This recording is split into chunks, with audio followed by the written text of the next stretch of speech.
I'm Christian Abbott. I'm Nathan Lavender. I'm Sean Abbott. And this is the Red Mist Podcast.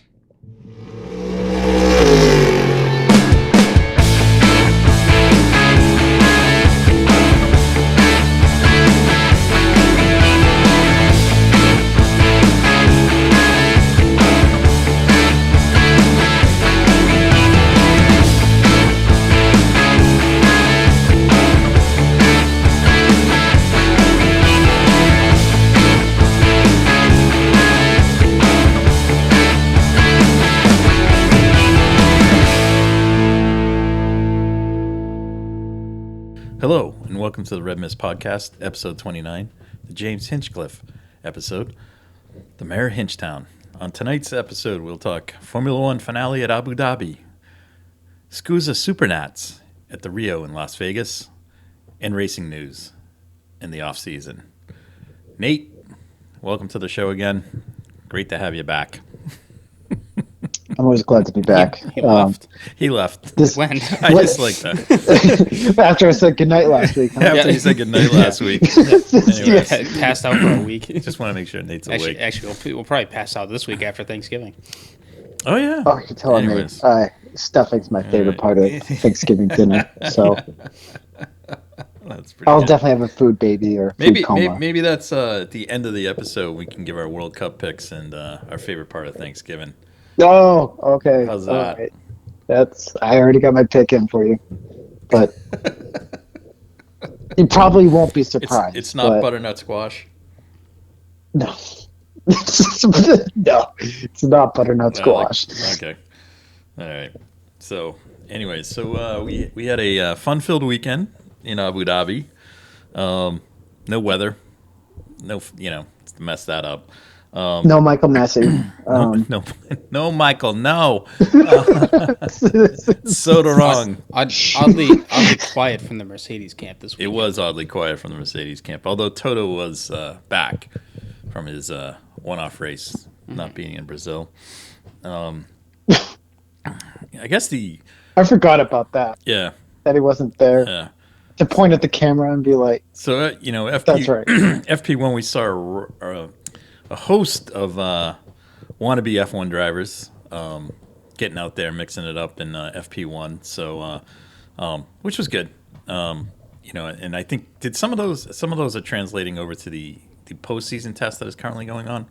Yeah, as well as like somebody like Nico Hulkenberg and that, and Fred's and out Logan there. Sargent. Fred was out testing something on the Aston this weekend too. Yes, and you know who else was testing at Aston Martin was Felipe Drugovich, right? The F2 champion. Yes, so that's pretty cool. He's been named as the reserve driver? Mm-hmm. Yep. Yes. And is Danny Rick the reserve driver at Red Bull? Yes. Not yet. Is that official? Not official. Okay, because it's offered. One of the broadcast teams was calling him a development driver, and I'm like, how is he a development driver?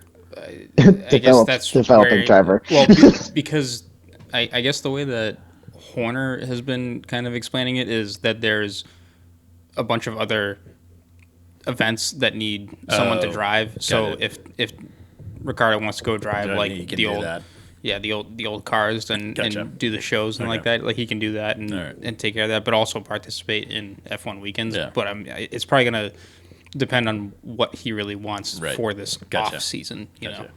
All right. So so we had FP1 with that.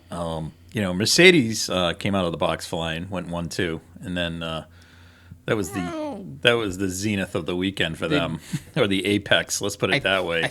The apogee of the weekend. I think they went flying in FP1 because other teams had drivers in FP1. I believe, did Max sit out FP1? Yes. Max sat out FP1. Liam Lawson, I think, was behind the wheel. So. No pressure there, kid. Yeah, right. Don't crack that car up. Yeah.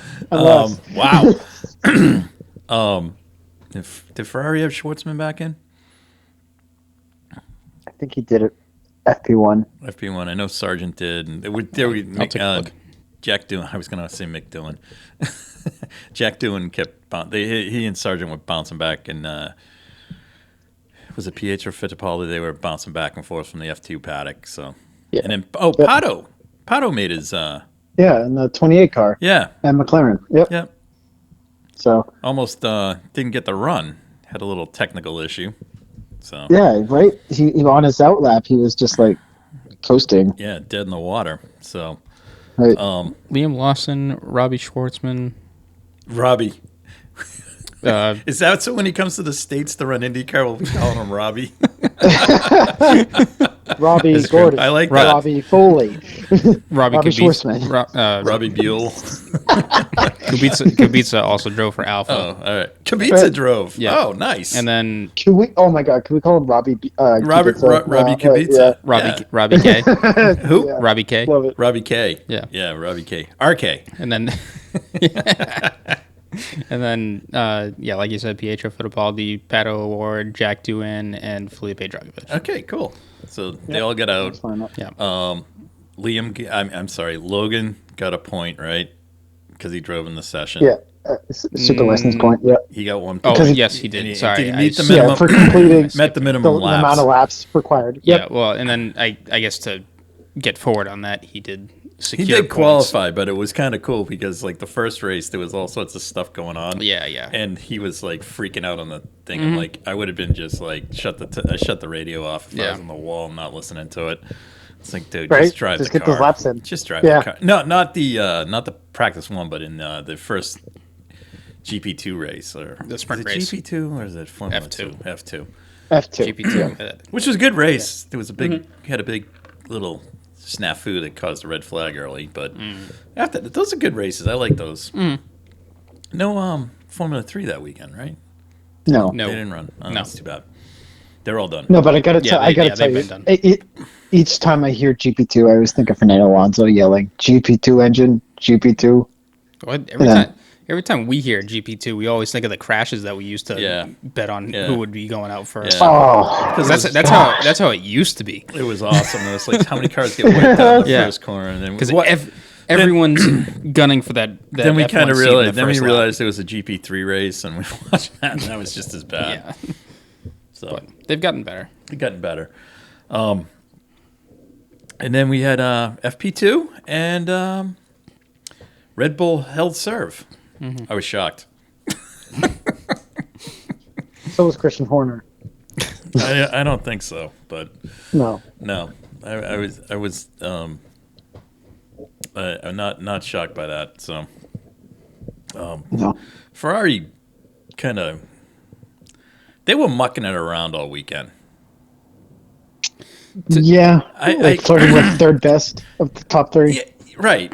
They're like it was it was like a kind of the whole summation of the season. It was kind of rudderless, like FP1, FP2, FP3, even qualifying. They were kind of, Well, I mean, they turned up at the end where it right. mattered, They turned but- up on race day. Well, even qualifying, they turned up because they still finished third, fourth. It was Noah's Ark for the first 3 rows. That's right. Right. So, I guess the big thing out of this was Checo versus Leclerc, and The battle for second. and then kind of that mid-team battle.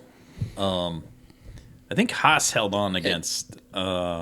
Everyone kind of had some kind of a I know battle going Haas on. didn't score points, but I think they held on to their position. Yeah, because Well, yeah, AlphaTauri didn't AlphaTauri score didn't. any Oh, that's points. right. AlphaTauri didn't. the Yeah, because they had 35 points. the they had battles surprisingly they had a bad weekend. yeah the battles going on were Ferrari and Mercedes for second, Right. Alpine and McLaren for fourth, which was not really going to be a battle because there was a lot of points at play there, and then Alfa Romeo versus Aston Martin, Haas versus AlphaTauri, Right, and then and Williams was kind of Alfa Romeo was they didn't have a strong qualifying, Yeah. but in the race it seemed in the back they were a Coming little bit through. better, but Yeah.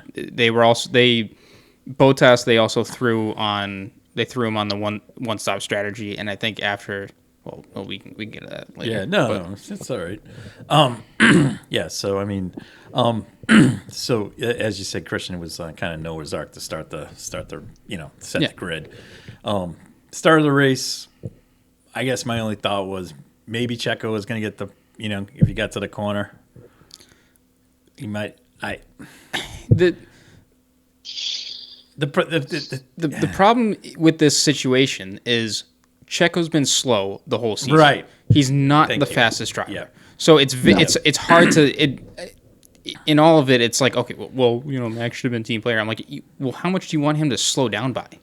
Right. Because if he's running the pace, then he's blowing everyone away, and he was. Like there really wasn't. The only thing they played it the cleverest way that they could, which was make him be a guinea pig and just run the tires into the ground. Right. And Yep. towards the end of the race, gave feedback, and then Checo was flying. Yep. That's the other. I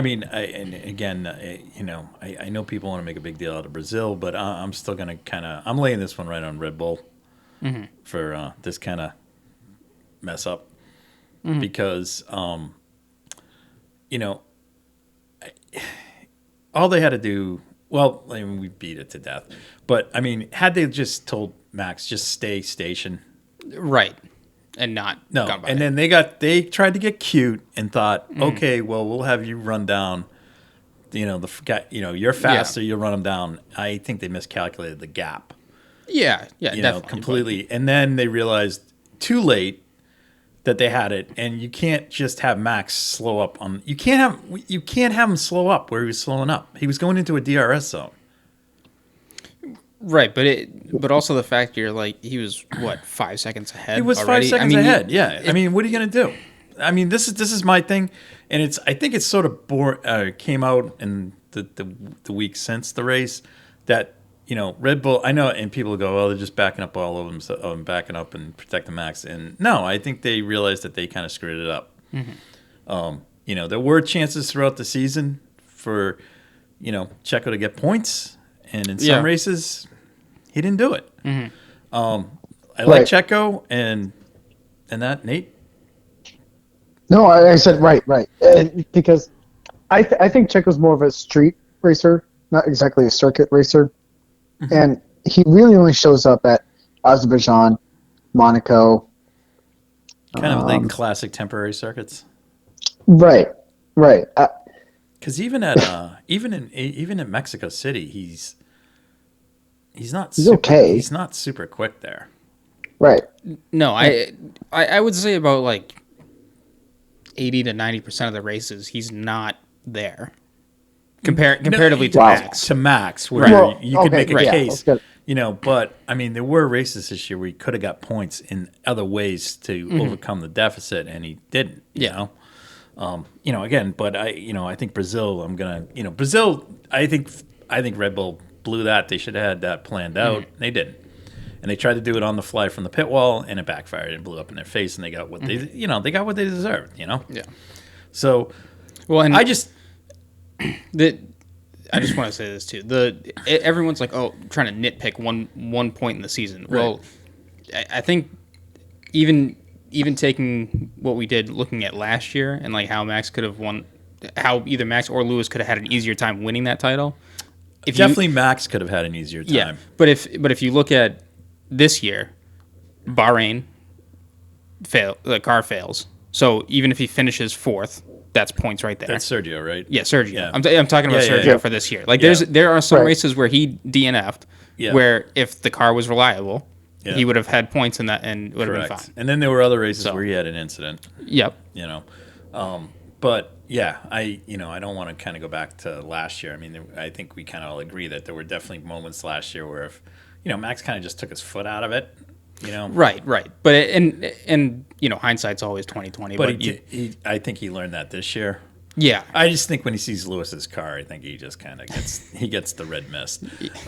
Especially lapping him at Imola. His Well, I was just talking Brazil. Max and Lewis is emitting a lot of Fernando and Lewis. Yeah, and if until the FIA finally puts their foot down and says you two need to grow up. These two, I don't know. And both drivers don't have to like each other. No, they should respect each other on the track. For sure.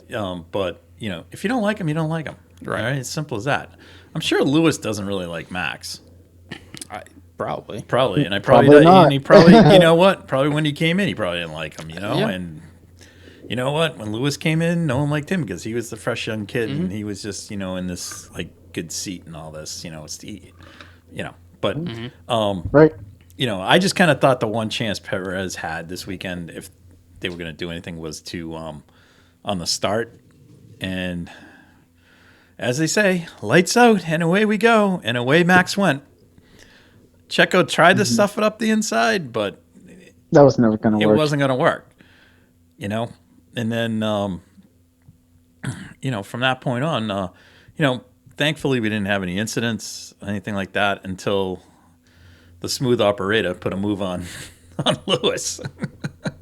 Yeah. Well, that's the thing. He made the pass. He made the pass, and he didn't force him off the track. No. And, again, this is like me, the FIA. It's like he cut the corner, okay? Why did we didn't need to wait 22 laps, or whatever it was like seriously like 5 laps. But it's like, just be decisive. Like, Yeah.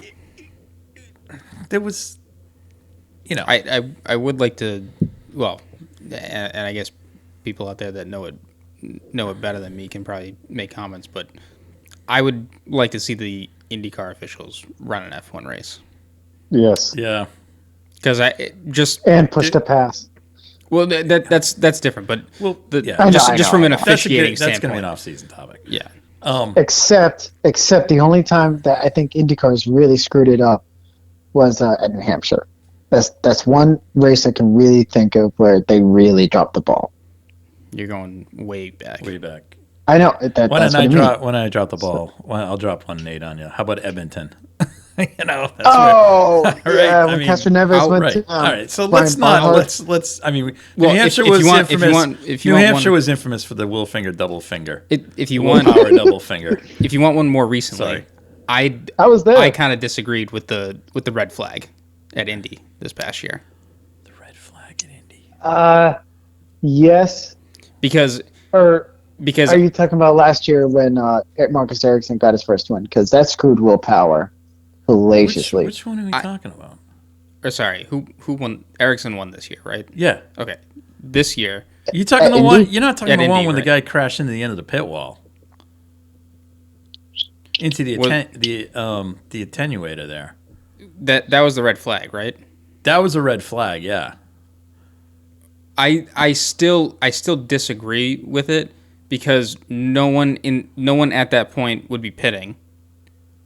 And if you're just red flagging it to make, or I guess the You mean the if you're red broader Make a flagging good argument- to make, finish. to make a good you're, finish? Yeah, you're You red mean- flagging it to make a good finish. So I don't yeah. like that. Yeah, I think that is Yeah.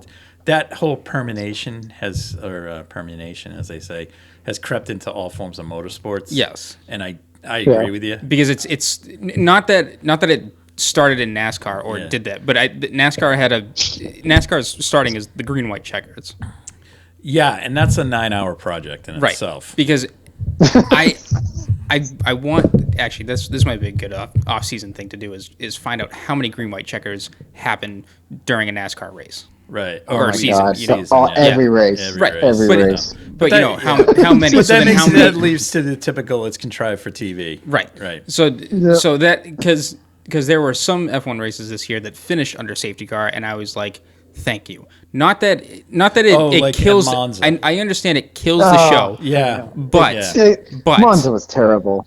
Well, what are you going to do? The car died in the Well, spot. what are you going to do? You're going to put Michael Massey in there and run a race. no, That's but, what you're going to do. You're going to get a good finish out of it, too. Well, I think that a lot of that had to do with the car was and how they were going to retrieve the car. yeah. Every situation is different. Right. And however long it takes to do it, I like this year that they were consistent with the rules. And however, even though it might have seemed like it was taking an extra lap or two to get it under racing again, they did it the way they wanted to. And for any team that was bitching about it, you need to relax because you just fixed a problem that you had before. Right. So if it comes out too late in the race, that's it. Yeah. That's the end of the race. That's the way it goes. I just would like to see a more decisive. In this case, I mean, the first thing that they were going to investigate was Carlos forcing Lewis off the track. Yeah. Okay, first off, it was a clean pass. He didn't force him off the track. He didn't make him make a rash move. Mm-hmm. Nothing. Lewis did one of two things. He could have just let his foot out, stayed where he was, but he chose to go the other way, which was, I'm going to cut the track and come out the other side. And when he cut the track, he launched the car in the air. Did that have something to do with his eventual failure in the race? Probably. Might have well. Yeah. Might very well could have. But in my terms, Carlos put a good, clean, hard pass on him, closed the door, and you know what, Lewis? You're gonna have to fall in behind.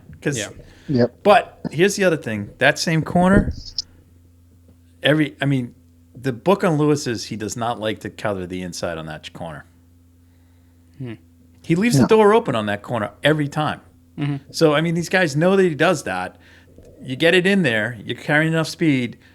He's got one place to go, and that's the outside of the track. But he decides that he's going to make it, the Lewis Hamilton shortcut, and he gets away with it. But I just don't like the fact that, it took 3 laps. It shouldn't have taken 3 laps. No. No, because especially at that point, when they made him concede the place, he ran Leclerc out so far, and Carlos had dropped back so much that it ruined the potential race for Carlos to get Leclerc. Yeah, right, because it was they that he would have, but right. But I think they like Mercedes was going, we think we're going to get a 5-second penalty, and then it was like, no, give him the space back, and then so that's I don't know, I just be quicker, like.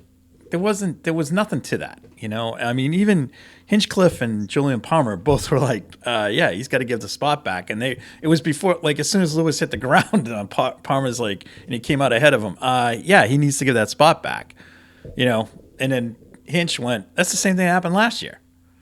So, I don't know. It's just, Well, he's done it in Mexico, too, and then nothing happened. I think he's just trying to see if he can get away with it.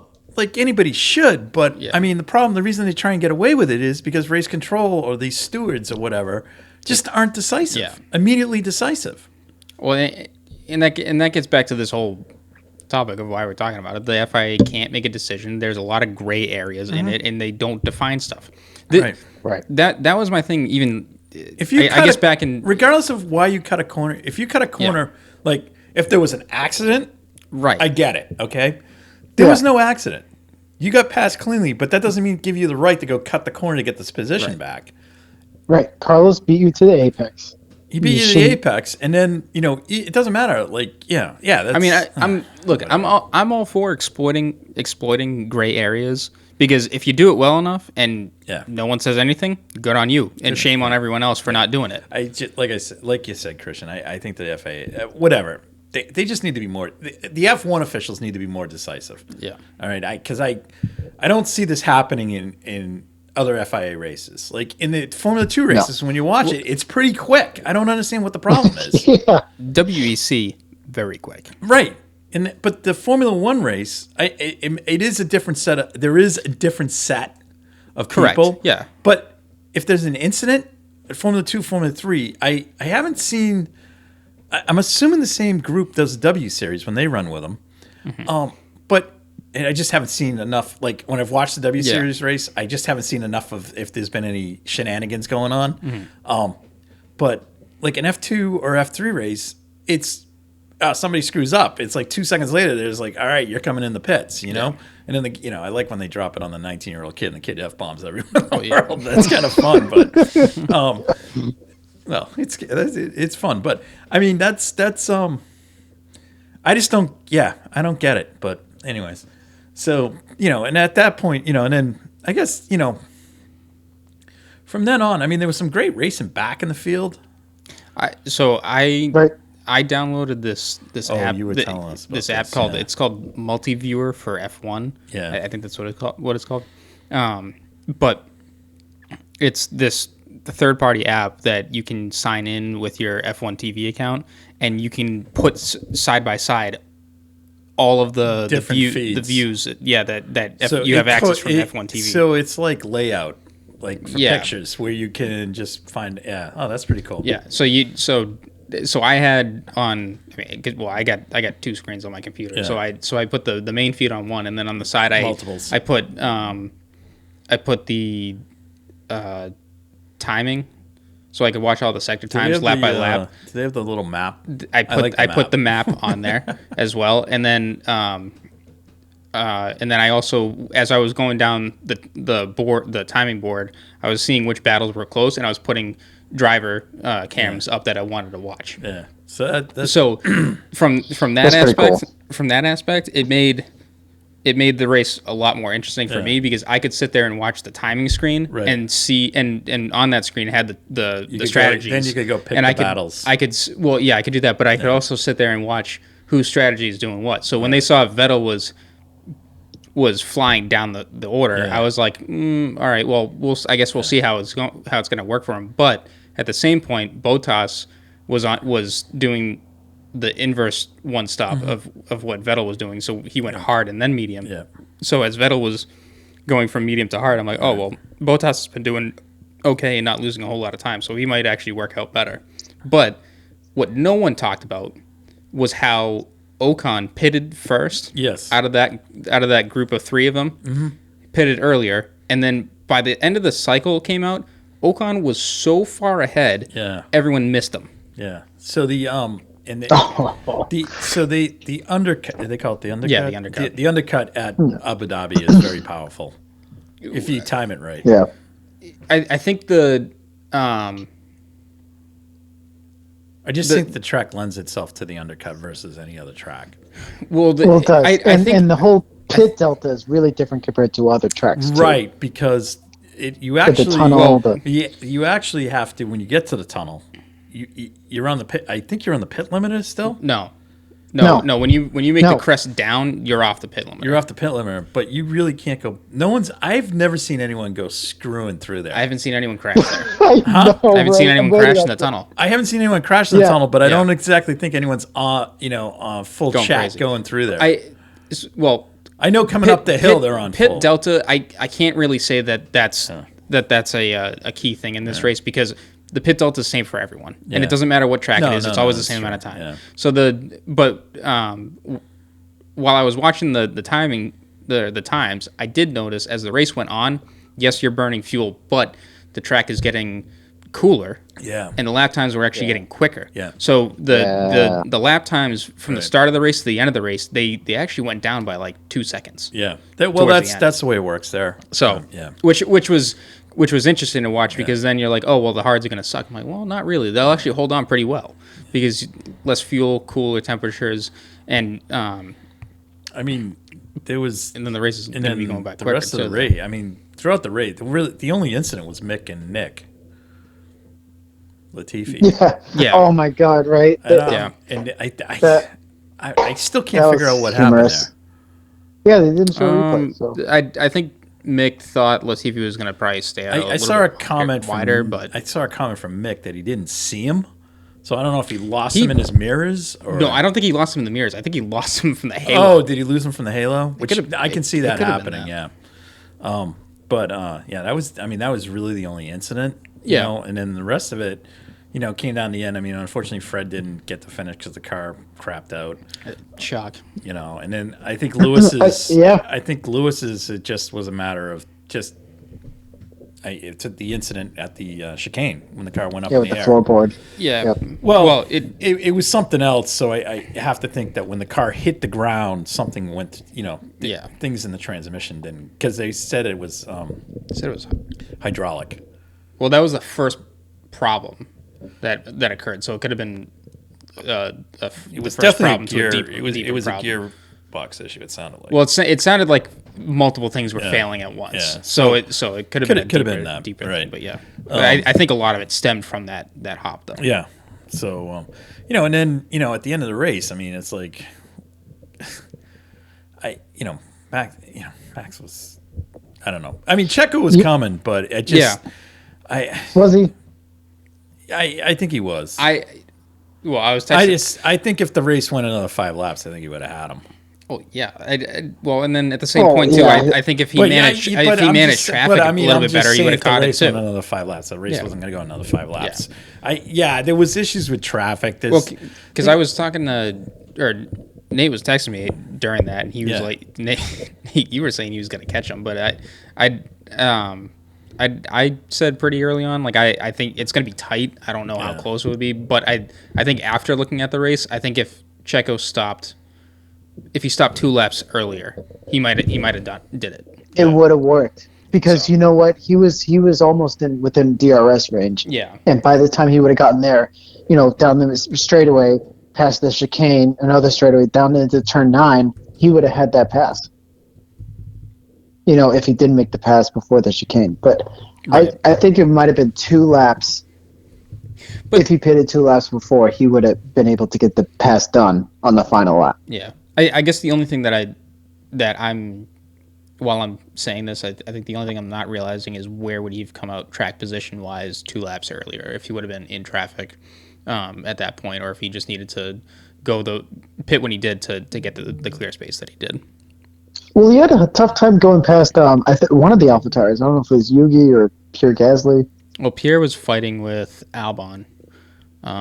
And he said that cost him time, and I'm like, this is like this should be probably two or 3 tenths. But there's always going to be back markers, lap cars, whatever. Like it's your job as the faster car to overtake them, right? Yeah. So and if efficiently. if you had look, if Checo had the pace in the weekend, he wouldn't have made the second stop. No. So, but you know what? It benefited people, but also didn't benefit people. Yeah. I'd even argue it didn't benefit Vettel at all, because all of a sudden Lance Stroll is going up the order compared to Vettel. If we're comparing strategies, 2 versus 1, and my favorite overtake was Vettel overtaking Bottas, broke Bottas' legs in the chicane. Yeah, that was a good one. That was the best overtake I think in the race. I think if Vettel did the 2-stop, just because of watching where Ocon finished, he would have made out a lot better. I'm thinking like P7, P8. Yeah, he would have been higher in the points. He would have beat Stroll, regardless, he would have been ahead of Ricciardo, which would have meant that Aston Martin would have finished 6th in the constructors and not tied with Alfa Romeo in 7th. Right. But so who gets his tiebreaker? Alfa Romeo does. They finished higher up. It's on a count back or something. They go back and look at the best results or something. Yeah, and Alfa Romeo finished or had a strong start to the season, which I looking at the standings compared to their second half of the season, I was really shocked that they had that many points at the end. That saved Haas's rear end too. The strong start. Yeah. So, unfortunately, there were a few races there where some bad luck by the drivers kind of hurt them. Which they could have finished higher, but I'm just saying overall, I think I think teams finished where they did. I think Haas was probably the breakout team of the season in terms of finishing where they did. I'm not going to discredit their pole. I think that was a great achievement, and again, that was done pure strategy call. So pure strategy call. Good on them for that. I think the most disappointing team of the season was McLaren. Yeah, really. I would say AlphaTauri. Yeah, because that's fair. I would say they fell down so far. They would be my second team. I was expecting more out of McLaren. I thought they got 4th, didn't they? No, 5th. 5th. They did lose to Alpine. I would have expected McLaren. That was shocking. I thought McLaren to finish at least 4th. I was thinking 4th or 3rd, and I thought, given the troubles that Mercedes was having, there was a point where I thought McLaren was definitely a better car, and all of a sudden their car just went right down the hill. So that was my disappointing team. I think we can talk further, in another episode. We do kind of a Formula One wrap up to the season, but just kind of fresh off of Abu Dhabi. That's kind of just my thoughts on it. Seidel came out and said that they've been trying to hire more engineering staff because they said that some of the issues that they had at the start of the season. Will they go over the cost cap? We'll see. Right. Yeah, Zach Brown's gonna send another letter. Is that his words? No lunches, no lunches and dinners for the team. His words. You know where I was going with that. Is there a fax machine involved? Yeah. Have you not? Oh Who God. sends a letter? It's 2022. Haven't you heard of fax machine? That's an inside joke. Anyways.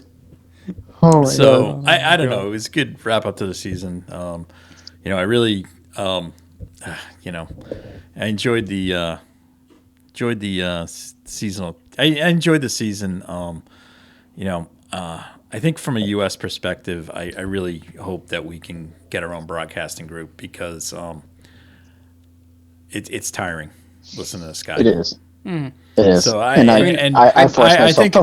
think what's really kind of brought me back to F1 TV, two things. I think they might even have a shakeup in their play-by-play booth in terms of some of the play calling. But I should say the lead announcer person. I think They're gonna bring in Davide. no, I'd love it if they brought Davide in. I think just their announcing, like their announcer, like when Will's there covering the race, it's fine. Mm-hmm. I don't know. I forget who the other gentleman is. He's okay, not great.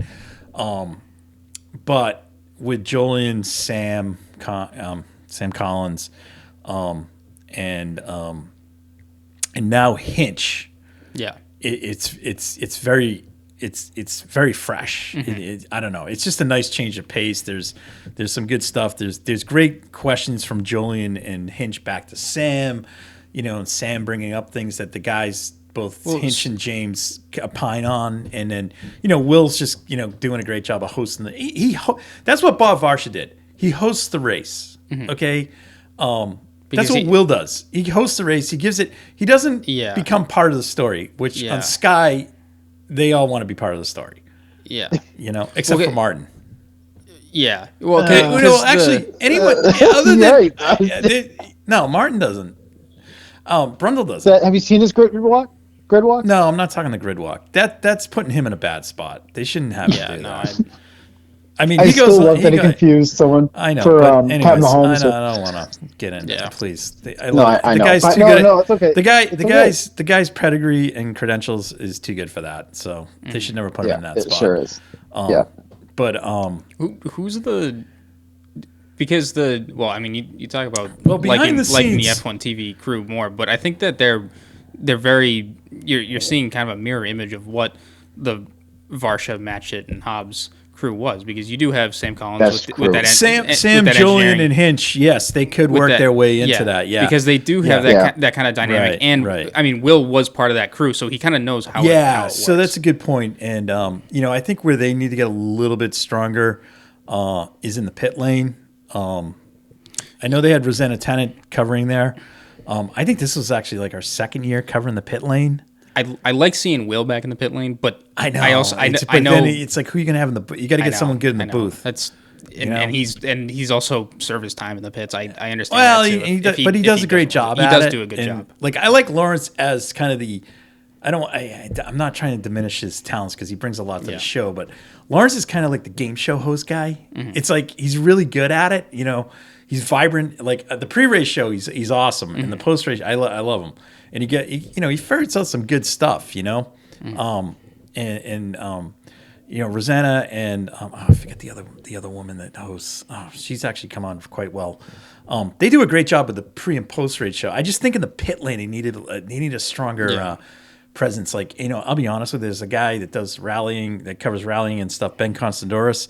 He'd be awesome in the pit lane.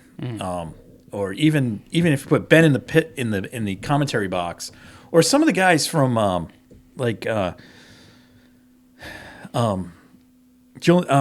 Johnny Palmer, who does a lot of the stuff for Radio Le Mans. He does a lot of the race broadcasting there. Yeah. He'd be great. I personally, I would love it if I brought Martin Haven back to F1, because Martin's awesome on the world endurance things. But that's where I like what F1's doing.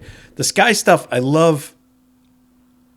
I love Martin. I love when they have Jensen, they have Damon, they have Karun. Yeah, Karun is a great addition. Yeah, Johnny's Johnny's kind of like your crazy uncle. Yeah. And then but then they have Anthony Davison and Anthony's good. and Paul DeResta. And I do like Paul DeResta. That was just an inside joke on something we've been watching. And we'll put that cat out of the bag soon. I like everything about that piece of the show with them is great. It's just the hosting and the pit lane. They gotta shake it up, but it's very. And there's nothing wrong with it. It's because if we got the Sky Germany podcast, we're gonna get the Nico Hulkenberg stuff. Yeah.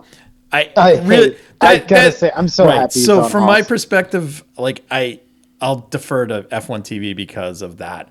I just want it to be. I don't want to. I just call the race, even if it's an American broadcasting TV. I know Logan Sargent's coming back next year. Yeah, Logan Sargent, unless he hits the miracle 8-ball and is all of a sudden at the front of the field, you're not going to get that bias. So. It's just, anyways. So, just kind of going off on a tangent there, for the off season, But I think everybody did a great job throughout the season. The coverage was great. It just, I think there was a little bit of. Well, I still think the Abu Dhabi hangover from 2021 was still impacting the Sky Sports. Broadcasting, which I hate to say it. I know they're broadcasting to the UK and the host broadcaster. But I think their biggest market is the U.S. If it's not the biggest, it's definitely getting rivaled. And I believe they are the lead broadcasting group in Australia. Yeah. Because the shots fired by the box of neutrals guys is hilarious. They're better than us. They're 100 times better than us. But anyways. We'll talk about that. But like I said, I think one of the things for me at the end of the season was just the freshening up of the F1 thing by adding Hinch. Yeah, I thought was great. So, and I hope he continues. It really and because he, the thing that I liked about him was he just got right to the point and said it. Yeah. Just and brought some of that I guess IndyCar aspect that a lot of drivers that have gone from F1 and moved over into IndyCar and start to realize what it is like outside of F1. The big thing with him is he's relevant within the IndyCar paddock.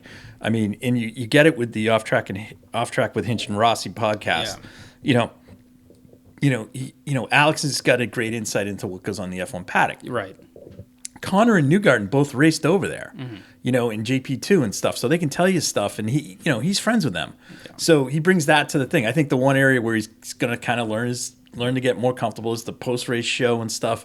They were bringing in people at the end of the show. I mean, they brought Pat Simmons in at the end, which was awesome. He did a great recap of the season, what he thought from the car and stuff. I think when they bring people in like Pat Simmons, they bring in like somebody like Ross Brown. It's a little tough for Hinch to kind of. Oh, yeah. Probably just go, I haven't been in this paddock, but I know who these guys are, so doesn't want to step all over him. He doesn't, not step all over him, but it's, he defers. So I think he's going to get better with that. And, like I said, if they could just get a little bit strong in the pit lane, I think, and add to the podcast, to the show there, that it's lights out and away we go. Anyways. Well, you know what I think? I think what I think needs to happen. Imagine like a U.S. crew. Right, like they need to have some tryouts for this. Like, who's going to be the lead anchor? Yeah, well, again, can you imagine someone like? Hang on. So, can you imagine if it was like, who's that Wheel of Fortune host? Pat Sajak or whatever that. Imagine him or some game show host. I don't know, Nate, just someone that you're going way too far. You're going way too far. Maybe. I don't want to make this a circus. Okay. Yeah. I want Jerry Springer. No, I want exactly what I had with ESPN back in the day with Varsher and Hobbs and John Biziano. I just Steve Letarte. No, I don't. You should get Lee Diffie, Calvin Fish, and Paul Tracy. You said Lee Diffie. I want Lee Diffie. I like Lee. And here I am coming up with crazy ones. I'm kidding. I'm kidding. No, but like Paul Tracy, absolutely would love it because Paul Tracy's a wild card. Actually, you know who else would be good? Robbie Gordon. What about Townsend? Robbie Gordon? Townsend? Yeah. Yeah, Townsend's good because he's got an opinion. Yeah. Now, if I was Yeah. going to pick a pit lane reporter, seriously, I know we said Parker Kligerman, but how about if this? How about if Parker Kligerman? We're going off, and we should be doing. We're way anyway. off So now. let's wrap it up on this. I think Parker Kligerman should be the F1 race host. Here's my pit lane reporter, Justin Bell. Oh, that's great. That's great. If you get somebody in the box, I would go. If we can settle on who's going to be the announcer, but what about Tommy Kendall in the box? Tommy Kendall's awesome. Mm-hmm. Tommy Kendall and Calvin Fish would be great. Mm-hmm. But Sean Heckman. I don't even think Sean Heckman wants to do that job. Anyway, so we'll talk about that later. We went off on a tangent. We're just trying to wrap up the season. The end of the race weekend. So it was nice to see. We're gonna say goodbye to a couple drivers. Nicholas Latifi, the GOAT. Yep. Danny Rick's going on sabbatical or gardening leave. And it will come back Honey Badger 2.0. And come back hopefully. And we're gonna say goodbye to Sebastian Vettel. Yeah.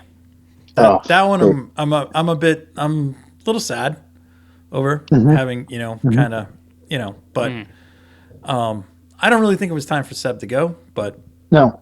I don't think so either. I don't either. I think he still had a lot on the table. I think he was I think he was hoping to find another opportunity. Now, Formula E? if Andretti Global came, or as a certain German team coming to the grid. Audi? Yeah. Howdy. Could Sebastian come back for that? Well, they're what, 2 years out? Yeah, but I don't know. Same thing. I just kind Still. of wishful thinking. Okay. I would think it'd be kind of cool. Fernando was 2 years out. I would love to see Sebastian and I'd like to see that. But anyways, so again, that's speculation. We'll save that for a future episode. Yeah. Overall, congrats to Red Bull for overcoming their early season maladies. I will Ferrari. That was just they hit some point and then it just became the Titanic. Well, and it wasn't. I heard I guess it's not heard, but I read another take that Ferrari spent too much money early and didn't have the money in the end of the year to kind of help push the development of the car. Yeah, but there was still there was still strategy efforts that need to be addressed. But I think that's also being out of a title fight for a couple of years too. And Mercedes gets Mercedes gets props. They fought to the they fought through it and got to the end. Yeah. Of the season, and they came on. Yeah. I still think the car is. I think there's a lot of faults with that car. Yeah. I think there's certain tracks where it works well, and there's other tracks where it doesn't. So, but like any good series, if you have a bunch of manufacturers on the grid and you have varying different tracks, you should end up with different cars winning different races. Yeah. So, anyway, it'll be sad to see, Sebastian. We get some new blood coming in. Well, actually, do we really Piastri? And sorry. I'm kind of psyched to see Nick DeVries get a full shot. So Nick, he's going to be good. It's going to be and bring him back from ninth to higher. But overall, I don't know. I'm not really expecting a ton out of Logan Sargent. Seriously. No, and again, how can you? Because you're in a Williams too. Yeah. The only battle I'm really interested with him is just how he stacks up against Albon. Right. Yeah. That's really gonna tell. I mean, his thing definitely is he's got to overcome the points that if he doesn't score the points that Latifi did, then why did you make the change? Latifi didn't score any points. No, he did. No, he did. Hungary. Well, he scored. And Suzuka. Yeah, that's right. That's right. I forgot about that. I'm not. I don't really care if he gets points or not. I think what I'm more interested is the gap he is behind Albon in the teammate battle in qualifying and in the races. So how does he stack up there? I really don't care how many points he gets, because if the Williams car is just amazing, then of course he's going to score points. I mean, you can't say that he needs to outduel Piastri, because Piastri's always stepping into a better car, obviously. No, but again, you look at the teammate. That's I agree, but when you're looking at the rookie class, they're going to go, well, he didn't, But Piastri's stepping into McLaren. yeah. He's stepping into a Williams. Nick, can he improve on the stuff with AlphaTauri? I think so. But we'll see. Yeah. I think a lot has to be, seen at what's going to happen at Ferrari is, will Bonotto be gone? We don't know. If he's gone, has to go. If he's gone and Fred Vasseur comes in, things might be different. I don't know. Yeah. So we'll see. But, it was, overall, I think the season kind of peaked at the end of at Brazil. I think that's kind of where it kind of. Yeah, I mean, Abu Dhabi is, again, the title fight's wrapped up. Yeah, the only thing was Checo just didn't take the fight. He gave it a good try. Didn't have the pace. Yeah, didn't have the pace. So. No, he didn't have pace. So, anyways, so we'll discuss we'll have a wrap up show on the Formula One season, kind of bring our Formula One insider in, Alex Gomes. Just Alex. Some Gomes. say Just Alex Gomes. Oh, yeah. We'll bring. I think Justin should come in too. Yeah. Justin Rusco. Yeah, our Ferrari insider. Our Ferrari insider. You don't want the Mercedes insider. Rich Hemingway. Rich can come on board. Yeah, that'd be good. Absolutely. Rich has some hot takes. That's good. Yeah. So we already have a Red Bull insider, so we don't need any extra guests. That's all. That's all three. Anyways, so that was that was a good chunk of the weekend. The other chunk of the weekend was spent touch on it really quick. Unfortunately, I didn't catch race day because it happened at like midnight on Sunday. The Macau Grand Prix. Oh yeah. Christian and I had an entertaining. Was it Friday? Friday night. We were kind of watching and commenting on that. So that just practice sessions and stuff. So that was kind of fun. Actually, they weren't. There was some of them was live because it was like Saturday there. Mm-hmm. So that was kind of entertaining. And then our other fabulous weekend of racing was the SKUSA Supernats in Las Vegas, and it was fun. Yeah. It was kind of like we were watching Friday night was early heat races. Yeah. Like they call it, I don't know. We were done with It's practice. a very convoluted process of heat races and ladder races and stages and stuff. Yeah, they have groups. You qualify out of the groups into other groups. And then the other groups fare off against the other groups, and then you work your way to the finals, which is held on, what do they call it, Super Sunday? Or something? Yeah. I don't know. They had some crazy name for it. But the classes that we were there were 5 classes? Yeah. Yeah, we had the Master Shifter class that we watched. The X30 Seniors. I have no idea why I watched the X30s Juniors, because that was just a crash fest. I mean, and it shouldn't have surprised me. It just was that's what happens when you get like 10 to 12 to 16-year-olds out there and just, don't have to worry about who's paying for the cart. The X30 Masters was a good race. Yep. And that was entertaining because was that the race? Wait, hold on. With Will Power in the Verizon car. Yeah, he drove the Verizon Indycar. Yeah, I know, but I'm trying to find. Was it X30 Masters? That he raced? Yeah, was he X30 Seniors? No, he was Masters. Masters. They're not showing him in the. They deleted the Instagram thing for some reason because I shared it on my story and then all of a sudden it was gone. He got DQ'd. Really? Will did. Oh. No way. Yes. Oh, I didn't realize that. What the hell did he get DQ'd? God. What did he have? Wait a minute. What do you have, a Penske motor on that? He did. I'm looking at the results. Yeah, he did get DQ'd. He got DQ'd.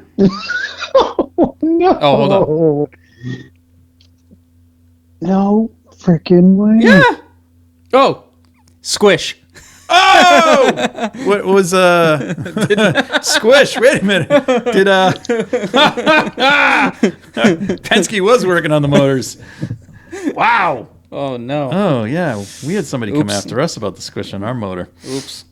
Anyways, Oh, we did. All right. Well, We did. And came here's the back. tech sheet. Yeah, it was where the it wasn't where the tech sheet was. It was. Oh, It was like I still love that was Yeah. a good one, but the Yeah. other one was the squish was the technical expert was using the wrong thickness of the metal that is used to check the squish. No, he used the wrong units. Oh, did he use? I thought it was the wrong size. Anyways, it was hilarious. Anyways, what do you want?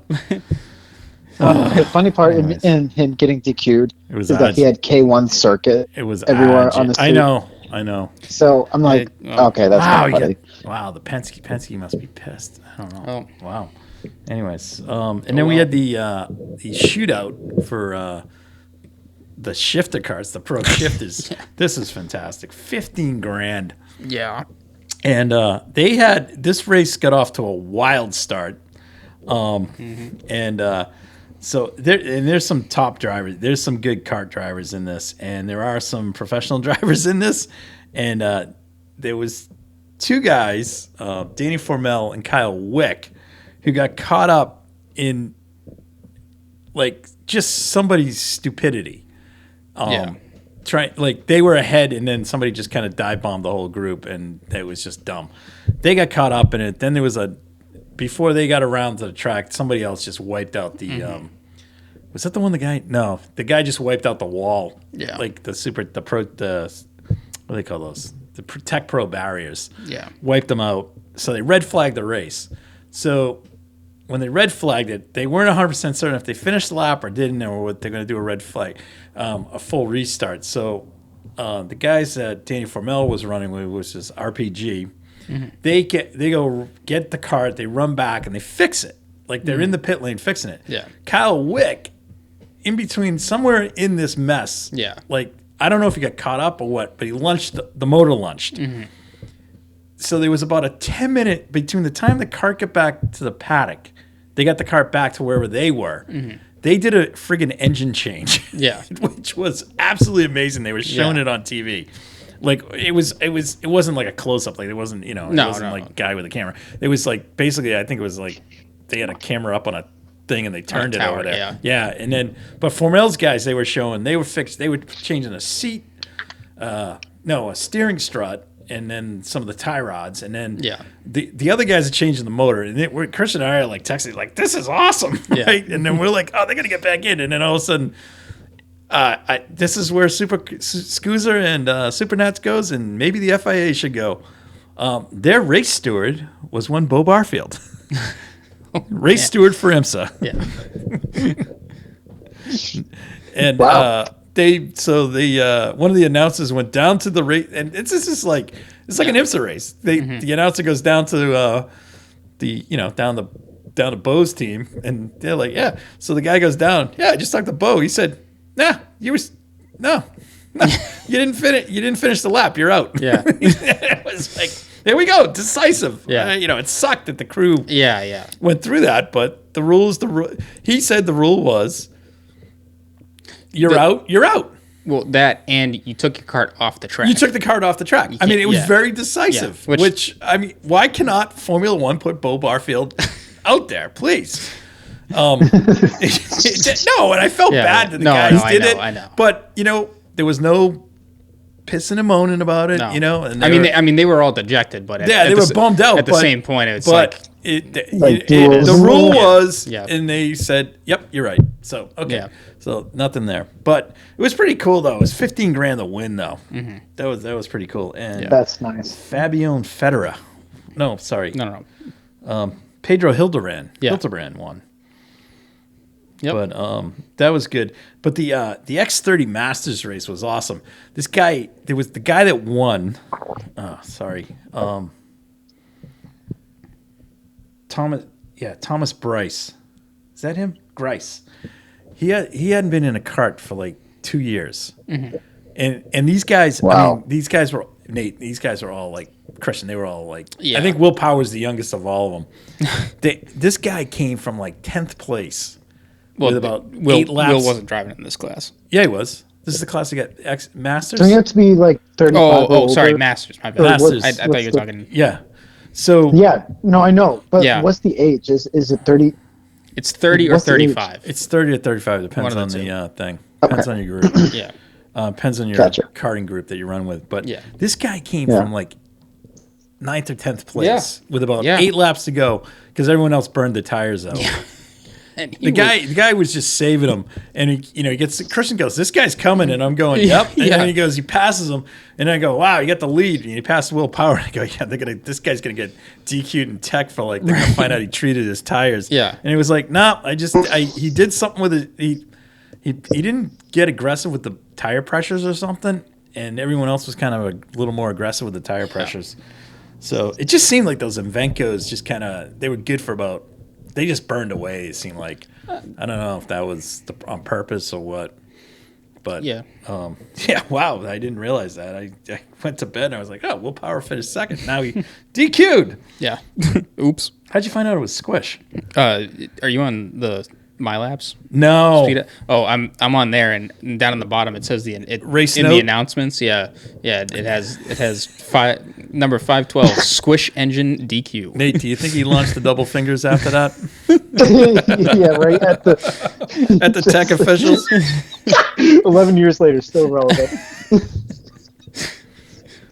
Oh my god. Man, Yeah. too funny. That's awesome. And then I guess other IndyCar driver that was there was Oliver Askew Oliver Askew was there. Oh, in the that's right. pro you shifter know who class. else was there? Was Zachary Clayman DeMello. Yep. He ran.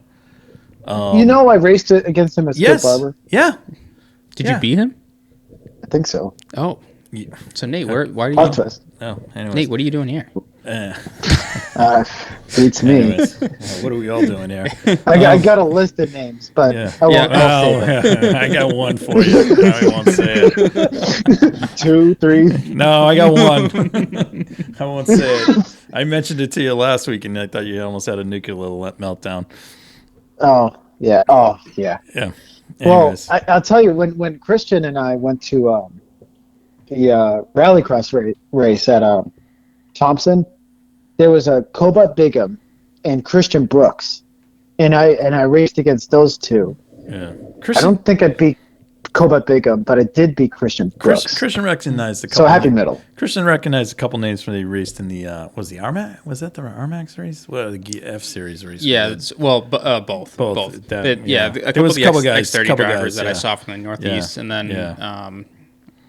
and then Yeah. there's a couple NHK guys in the Masters shifter class. Oh as yeah, well, Brad like- Denoff ran. Yeah, That's right.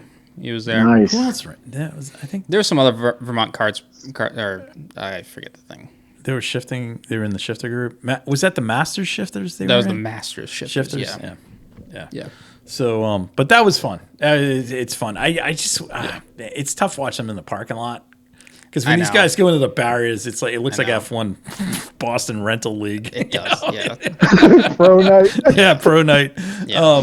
That's The barriers get like wrecked. That's the only drawback about it. This Yeah. event is oh my god, it's the biggest karting event in And it's in in the a parking US, and lot. It's in a parking lot. Yeah, Parking I'm lot. like, oh. I'm like, if I was like the only benefit of that is you can change the track up every here's year the on perfect year, opportunity. and it's fine. Just dumb thing.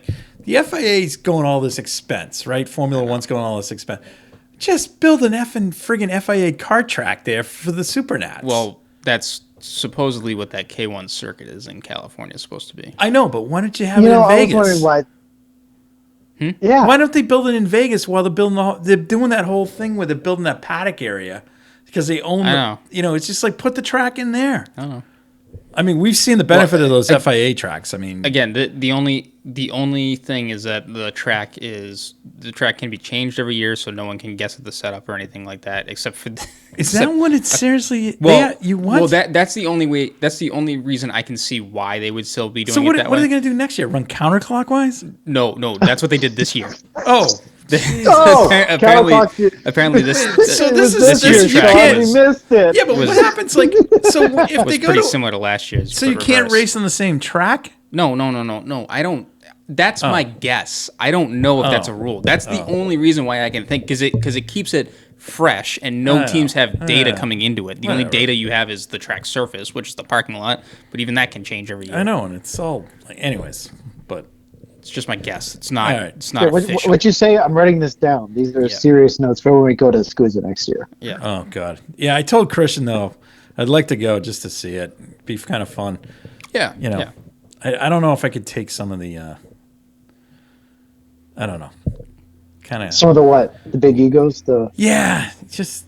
Yeah. And I know. You know. No, and that's. I think that best go-kart racer. I think that's kind of our gripe with the karting scene in the States is like you spend six figures to go professional karting, where you can take that budget and go run cars. Go GT3 racing. Well, it's a great. I would say GT3, but you can go progress your driving talent. I get it. cars. Like guys want to run shifter karts. I get why they run it because I mean honestly, that's like you can afford to do that. Not the pro level is a different thing. I get it. But like the masters classes and stuff, I get why the guys do it because like that's what he can afford to do. Right. If you really do enjoy it and that's what you want to do, cool. I got nothing against it. But some of the stuff at the senior level and the junior level, that these parents are they are parents. Parents are spending. I mean, it's like friggin' like unreal. It's just it's dumb money. And it's like, you know what? Go find out if your kid's got any talent because, you know, if you win a karting thing, doesn't mean you're going to get you're not getting a ride unless you bring a checkbook. All right. I mean, that's my other thing. Right. Well, and the other thing too is karts to cars is still a jump you have to make. It's a jump, and some kids can't make that jump. No. Well, some drivers can't make that jump. Some kids. No, you know, here was something cool in was it Masters Shifters or Masters X30 race? Mike Wash, who used to run an ALMS and IMSA. Mike's been kind of away from sports car racing for a bit, and he was out there slugging out in a kart, which was pretty cool. So good for him. Yeah, awesome. But we should definitely talk about that. That's a whole nother thing that's going on out there. But anyways, anything else we had? Some quick news. Little blurb that came out via it's a guy that does a hypercar page. Is that the Daily Sports Car one? No, it was on Daily Sports Car. Graham Goodwin had he had actually spoken to this guy. This guy actually approached Graham about it and said, "Look, I got this info." He talked to Graham about it. Graham was he was on Marshall Pruitt. They were on the Weekend Sports Car together. Talking about this, and what this guy became privy to is that Di Tommaso, which is an Italian car body manufacturer, famous for the Pantera, for those of you old enough to remember that, and they've built some exotic what do you call the Koenigsegg? What is that? A supercar? They build these one-offs. Yeah. Okay, they've assisted on the Pagani, they've helped out there. What, the Delta Wing too, or no, or too much? No. I'm just taking a guess. I mean, I'm thinking in my head. So, like anyways, they're thinking of coming together with a Le Mans hypercar. Yes. So, which is kind of cool. Yeah. The car will be set to be the reported power plant, a V12. Yes. Ooh. So look forward to that one joining our list of hopeful cars, along with the Bicolis Von Wall, which we're looking forward to. I was going to say, if it doesn't go fast, at least make it sound good. Fast. Yeah. Because right now we haven't seen the Lamborghini run, but we're all set to see it. Yeah. Oh my God, I know. So right. When's our trip to the 6 hours of the Glen? Yeah, I know it's getting to that seriously. point. Well, do you go to the Glen or do you just say screw it and go down to Sebring and you see every single car down there? Yeah. I know. Well, right. Sebring's 1,000 miles in 12 hours. Sebring's a tough one to do. Sebrings tough, yeah, but just from a logistics. But you know what? Yeah. I've been to Sebring. There's nothing around. I've been to Sebring 3 or 4 times, Nate, and I can definitely agree with you. There is nothing in Sebring. Yeah. There's a Checkers drive-through hamburger stand. I think there's every fast food restaurant. Central Florida. It's every fast food restaurant and every sit-down food chain, I think, is in Sebring. do they serve gator? You can get Gator Bites. Yep. Good. You can get Gator Bites there. Tastes like chicken. Tastes like chicken. But yeah, I've never tried Gator. Oh, tastes like chicken. Yeah. So that was one of the things that came up. The other thing is Proton Porsche team. They're going to be running 2 cars, 963s, one in WEC and one in IMSA. Hopefully next year, depending on if they get the cars. With the goal being in 2024 to have 2 cars in WEC and 2 cars here in IMSA. So that'll be good. Big team. Yeah, big team. Other things that are out there, Brian Herter Motorsports, who runs the Kias in the Michelin Pilot Challenge Series. The Hyundais. Hyundai. Sorry, the Kias. Yeah. Sorry. I was going to say. Don't ask why I had Kia on the brain. But All good. I know why I had Kia on the brain. There was an interview with Brian in, I think it was Sports Car 365, that Brian, did say that he did talk to Hyundai about the an LMDH car. He did try and get involved with some of the other manufacturers that are out there. So he's definitely thinking he wants to go that way at some point as well. So that was pretty cool. Well. Kind of on the driver front, NIMSA. I think the big story that broke over the week, and I did we discuss it last week? No, because I was looking at back. What got discussed last week was Core. Yeah, shutting down shop. Well, what we found out, the real reason that Core Autosports came to an end, was, and it was through a gentleman's agreement, was the fact that on Wednesday of last week, Colin Brown was named as official co-driver with Tom Blomqvist and in the Mike Shank Factory Acura LMDH program. So big congrats to Colin for that. Well deserved. Very underrated driver there. Yeah. So, but the cool thing was that the agreement was that Colin had with John Bennett, who was the owner of Core, was that John would keep the team going up until the point where Colin got a big break. Yeah. And Colin got a big break. Yeah. So John took the opportunity to close the team down. Christian found an article where it said that all of the Core guys were able to source out job opportunities elsewhere, which was great news. Yep. So the sad thing is that there's a beautiful race facility in Rock Hill, South Carolina, that's not being used right now. And it's kind of a bummer because, just us, we kind of followed Core for a long time. So that happened. Elsewhere,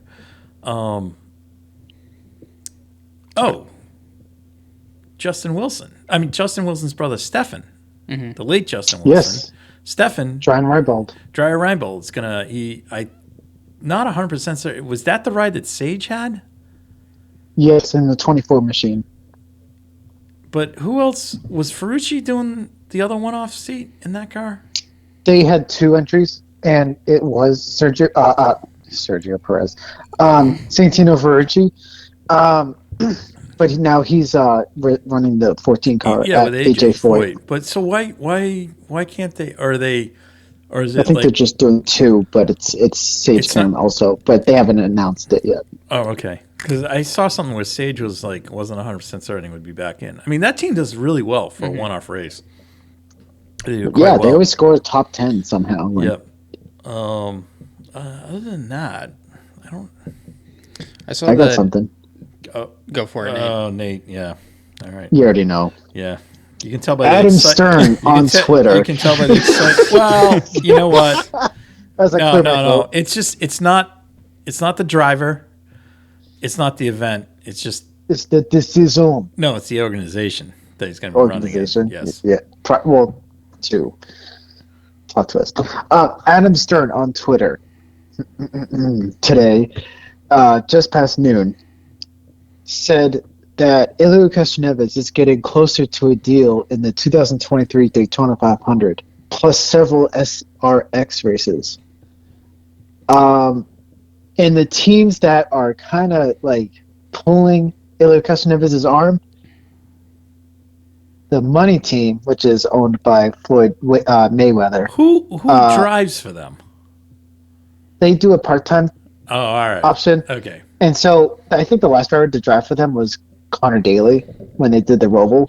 They do a part-time schedule. That's where he drove. Okay, I gotcha. Are they part of Spire Motorsports? Because I love Spire. No, they're their own team. They're their own team. Okay. And then the other team. The other team is Trackhouse. Project 91. Well, Project I think 91? that's what they didn't say Project 91, but it would be probably the 91 if I'm guessing. Yeah. I'm curious all right, so that's for Daytona. Wouldn't shock me if they put Helio in for some of the road course events.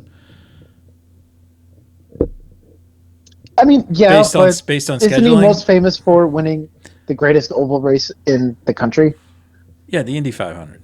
Four times. Right. Yeah.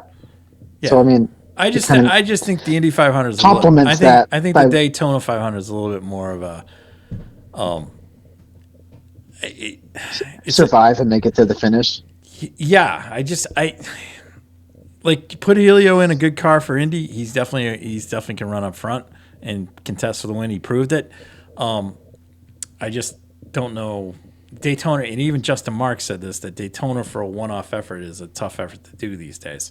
So we'll see. But I mean, hopefully, if he gets in, great. I think I'd definitely rather see him out in one of the road course events because I think he could excel in that. But I don't know. We'll see. I mean, for sure. But I also think it would complement, his oval background at IndyCar, because I mean, NASCAR is I don't know. I think because Al Unser Jr. tried it, the Daytona 500 once, and that was his only Cup start. I forget what year it was. Yeah, I know. Montoya did it. I mean, Daytona 500 is not. And Jacques Villeneuve qualified for it this year. Right, but these guys. He raced his way in. Right, they raced their way in, but they weren't exactly contending. Well, I would even say the difference between Jacques Villeneuve and Ilya Neves, if given the opportunity with Trackhouse, those are going to be two different cars. Because the car that Jacques Villeneuve came in was the car that Danica Fiat was driving. Yeah, Heisberg. It's just a different team, and I think it would be a better car for him to go into. All he has to do is just putz around for 190 laps and then start racing at the last 10. Yeah, I don't think that's. I mean, even the road course guys that come in now are having a hard time with these guys. I mean, because the NASCAR guys are not slouches anymore. The other thing is they can do anything. The other thing is the thing that throws everything out the window from back in the day is the stage racing. It's not. It's not. The road ringers don't even count anymore because they're not even. No. The only ones out there, I mean, Almending is you can't even. He's not even there anymore. I mean, Joey Hand was in one, and he got kind of shuffled around. But I think the stage racing really has wrecked the race for a surprise winner. I mean, I know it has. I know. What's his name? Michael McDowell won, but I mean, Michael McDowell's not really a slouch, So no, but his background's like champ car. Well, his background's also sports cars. It's sports cars. So I mean, he transitioned nicely. And he's won the Daytona 500. Right, but I'm just saying that I just think a one-off with Helio is not gonna. I don't think you're gonna get the surprise result because of the stage racing. Maybe not, but I think it would. I think it would bring more eyes to the race. That's great. Sure. Eyes are great, but at the end of the day, it's. I don't know where you'd finish. My whole thing is the stage racing is not racing, so. No, it's not. So. No. Anyways, they need to get rid of it as a whole. Yeah, if you get rid of it as a whole, then I think he has a chance. I don't know. The only other thing was Logan Sargent getting confirmed at Williams. Yeah, I was just going to say that. So he's confirmed. Wish him best of luck. Get American back in. We'll see. Nico Oh yeah, Nico Hülkenberg is Hülkenberg. back. Come on, yeah. I'm not. I don't know. Not surprised. Yeah, I'm just I'm wishy-washy on it. I really think they should have just stayed with Mick. That's just my opinion. He would have destroyed more cars. I'm gonna remain neutral on this. I'm not 100% certain this is a good move, but anyways, I also don't think it's a leap forward. I don't think it's a leap forward. So no. I don't really know what they're getting out of it. I think Danny Rick would have been a leap forward. Yeah, just my opinion. Danny Rick would have been definitely a leap forward. So for Haas. Yep. Other than that, that's all I got. Just kind of scrolling through. I saw Toyota came out with from their the hypercar program saying that they feel like they're behind on testing compared to the other GTP cars and hypercars that are coming out. I don't know how they can say that because you ran the whole season. Yeah, right. I mean, seriously. And the year before, you haven't really taken a year out. You haven't taken a year out, so. I mean, and nothing against. And Peugeot has not exactly been testing; they've been racing. So right. I mean, they're just throwing it out there. So I mean, I think that's just that's just corporate bluster. Yeah, I don't really read into a whole lot of that. Yeah, I mean, my only I don't know, guys. What are we gonna do? My only gripe with them is they've and not to downplay anything, but I mean they haven't had any kind of real competition. Well, because the other competition dropped out. You know what? It's not their fault. No, and it's not. And they went ahead and developed a hypercar. They did. Okay. Yeah. The crappy thing is somebody like Glickenhaus. I think the FIA should do more to support these smaller teams. Yeah. In terms of Well, I think that's where IMSA is coming in. Well, IMSA's coming in, but you still need the $1 million to join. Yeah. So, I mean, again, Glickenhaus, I think would I honestly, I think Glickenhaus would like to run an IMSA. And I think which would fit their base because they're here in Connecticut. Right. But I mean, unless they can get a sponsor to come in, right. It's going to fund the team and then put up the $1 million like Patron did for Nissan when they moved up to the GTP ranks. My personal opinion on that on IMSA is I think they need to relook at that. That's just my opinion, especially when you have a lot of boutique manufacturers out there that want to come and run. Yeah. These guys don't really sell X cars. So if they put in, they're not selling cars on the level of Ferrari, okay? They're not selling cars on the level of GM or whatever. No. But if you come in and say, okay, fine, you got to put up 650,000, fine. What's the big deal? Yeah.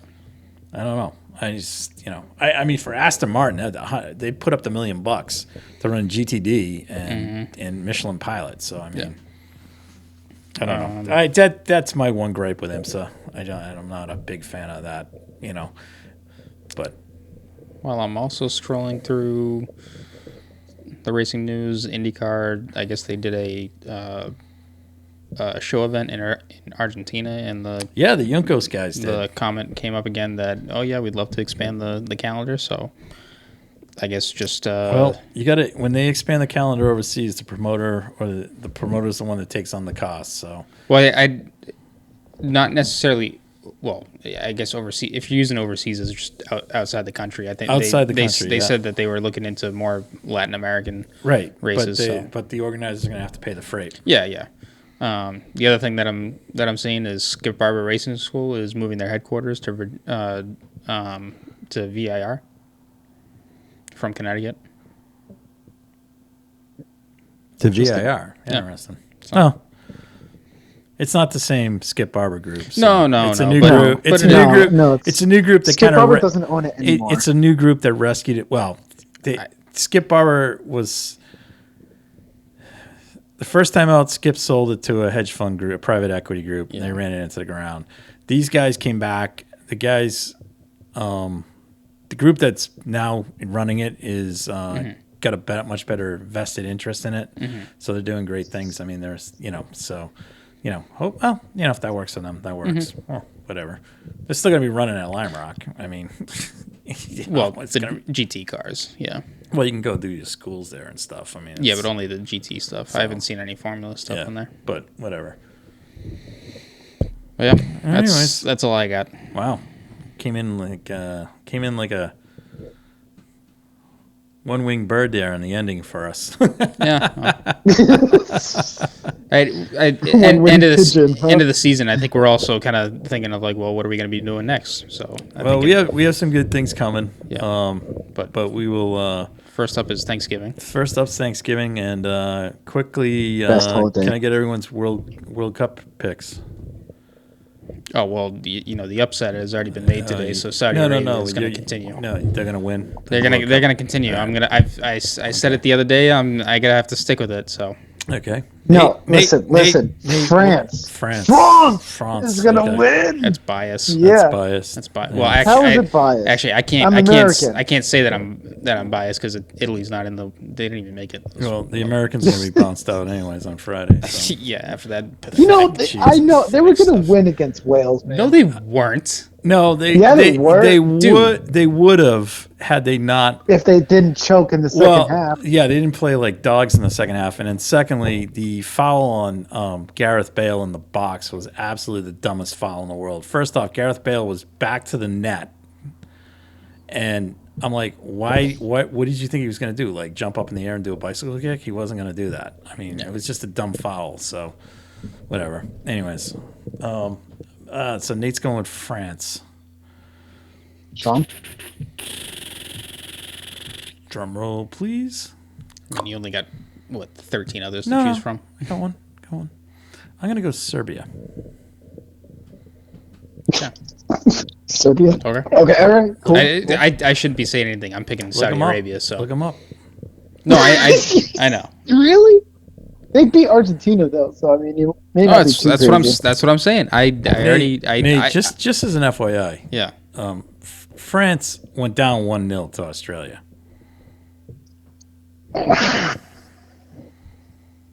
No. Huh? What are you talking about? They went France down. won against Australia. No, I know, but they went down early in the game to Australia, early in the match. Okay. All right, so Hold on. Who else? The U.S. was winning 1-0. All right. So let's move on to the next thing. All right, everybody's favorite part about Thanksgiving. What? You can be generic and say the food. Yeah, probably the food. Okay, Nate, go ahead, say it. Drama with in-laws. No, I'm just kidding. No. No, I like the food. Stuffing's my favorite part. Stuffing's the favorite part. Okay.